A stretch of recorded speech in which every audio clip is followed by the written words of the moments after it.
زی vlogs دوستوں، کل رات سے بہت ہی افسوسناک خبریں سوشل میڈیا پہ گردش کر رہی ہیں۔ ان خبروں نے کہاں سے جنم لیا، ان خبروں کی ابتدا کہاں سے ہوئی، آج ساری چیزیں اس ولاگ کے اندر ڈسکس کرتے ہیں۔ رانا ثناء اللہ نے کل رات 12 بجے نیند سے اٹھ کر اترے ہوئے لٹکے ہوئے چہرے کے ساتھ ایک پریس کانفرنس کی، جس پریس کانفرنس نے تمام پاکستانیوں کو جھنجھوڑ کے رکھ دیا۔ اس پریس کانفرنس کے اندر بہت ہی خطرناک نوعیت کی باتیں کی گئی ہیں۔ اس میں ایک اہم بات یہ تھی کہ رانا ثناء اللہ کے مطابق کچھ کالز سیکیورٹی اداروں نے سنی ہیں پی ٹی آئی کے لوگوں کی، جس کال میں یہ ذکر کیا جا رہا ہے کہ کسی خاتون کا ریپ کیا جائے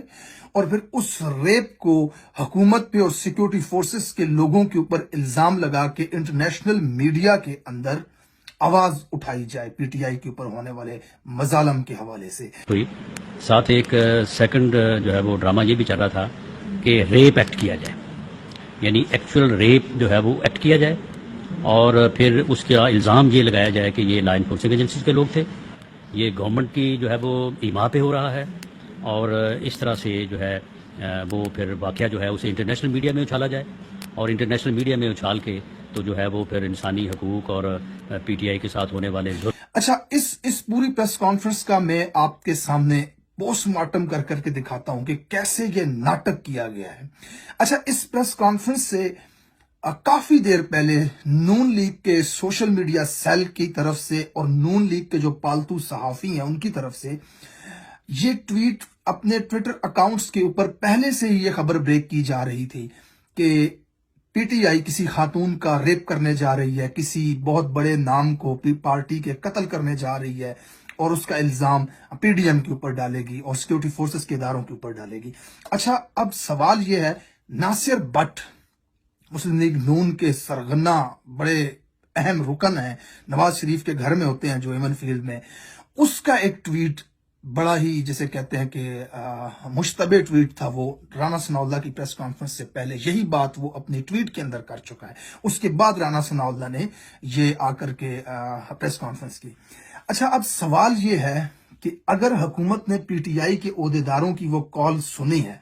تو جہاں پی ٹی آئی کے بہت سارے عہدیداروں کی ورکروں کی کالز کو فوری طور پر لیک کیا جاتا ہے سوشل میڈیا پہ، وزیر اعظم کی، عمران خان صاحب کی بیوی تک کی کالز کو لیک کیا جاتا ہے، تو آپ وہ والی کال پریس کانفرنس کے اندر چلا کے لوگوں کو بتا دیتے ہیں، لوگوں کو سنا دیتے کہ یہ دیکھیں فلاں دو لوگوں کے بیچ میں بات ہو رہی ہے اور اس طرح ریپ کی یہ کہانی بنا رہے ہیں۔ وہ آپ نہیں کر سکے، وہ آپ کے بس میں نہیں تھا، کیونکہ ایسا کچھ ہوا ہی نہیں ہے۔ اچھا، دوسری چیز، اگر تو یہاں پر یہ نوٹ کرنے والی بات ہے، جیسا رانا ثناء اللہ نے کہا کہ اس کا الزام سیکیورٹی فورسز کے اوپر لگایا جائے گا، اگر پی ٹی آئی کے دو لوگ باہر بیٹھ کر کے پلان کرتے ہیں کسی خاتون کا ریپ کرنے کا، تو اس کا الزام سیکیورٹی اداروں کے اوپر کیسے لگایا جا سکتا ہے؟ کسی گلی محلے نکڑ کے اوپر، ہوٹل کے اندر، گھر کے اندر ریپ اگر ہوتا ہے کسی کا جو پی ٹی آئی پلان کری اس کے مطابق، رانا ثناء اللہ کے مطابق، تو اس کا الزام سیکیورٹی فورسز کے اداروں پہ کیسے لگایا جا سکتا ہے، پولیس پہ کیسے لگایا جا سکتا ہے، حکومت پہ کیسے لگایا جا سکتا ہے؟ یہ ایک بہت ہی بھونڈی سی بات ہے۔ لازمی بات ہے کہ کہیں نہ کہیں ان کے پاس انہیں یہ ڈر ہے کہ یہ جو واقعہ انہوں نے کیا ہے یا ہو چکا ہے، اللہ نہ کرے کہ ایسا ہوا ہو، یا انہیں ڈر ہے جس واقعے کا، اگر ایسا ہوا ہے تو یہ کہیں نہ کہیں پی ٹی آئی کے اوپر ملبہ ڈالنے کی کوشش کریں گے۔ اگر سیکیورٹی فورسز کے اداروں کے لوگوں کا نام اس کے اندر آ رہا ہے تو اس کا مطلب ہے کہ ان کی تحویل کے اندر یہ چیز ہوئی ہے۔ میں ایک بار پھر کہوں گا کہ اللہ نہ کرے کسی کی بہن بیٹی، نعوذ باللہ، اللہ معافی دے، یہ بہت ہی گھناؤنا عمل ہے۔ اس کے اوپر بات کرتے ہوئے بھی مجھے بہت شرم، حیا اور خوف آ رہا ہے کہ کسی کی بہن بیٹی، کسی کی بیوی، کسی کی بچی، اس کے ساتھ اس کی اٹس بیونڈ امیجنیشنز کہ ایسا بالکل بھی نہیں ہونا چاہیے، نہیں ہو سکتا، اللہ کرے ایسا نہ ہوا ہو، یہ افواہ ہو، لیکن اگر ایسا ہوا ہے اور سیکیورٹی فورسز کے ادارے اس کے اندر ملوث ہیں تو پھر ایک بات پورے پاکستان کو کان کھول کر سن لینی چاہیے۔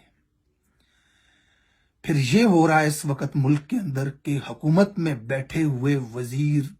طاقتور لوگ، یہ جو لڑکی انہیں پسند آتی ہے، جو خاتون انہیں پسند آتی ہے، جس کے اوپر ان کا دل آ جاتا ہے، اسے یہ اٹھوا لیتے ہیں پولیس سے، پھر جیل میں جا کر کے اپنی جنسی ہوس اس کے ساتھ پوری کرتے ہیں۔ یہ صاف مطلب ہے، اللہ نہ کرے اگر ایسا ہو چکا ہے